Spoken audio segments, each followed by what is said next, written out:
Hey everybody, what is going on? I hope you guys are all doing well, and welcome to another tutorial video. In this video I'm going to be explaining to you guys how you can refund your Temu order, so let's get right into it.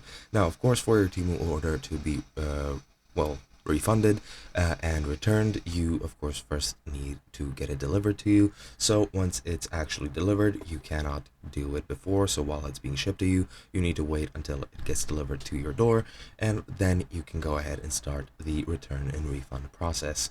Now, what you need to do is go into orders and account, go into your orders, and then once you're there, you need to go on your delivered orders. Now, once you're here, you'll see a list of your delivered orders, and among that list you will see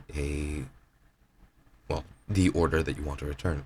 Once you go into that order and click on it and view the information of that order, you will have the option to click on a return button. Once you do, you will then need to follow the steps to actually return your item. Most likely you're going to need to ship it back to where it was shipped to you from, and once you ship it back and once it arrives, that should be it. And once you initiate the return process, or once it's done, you will then get your refund. Now, the refund can be given as store credit, or I'm pretty sure it can be returned as cash as well. Not 100% certain, might not be able to, so that is not 100% certain.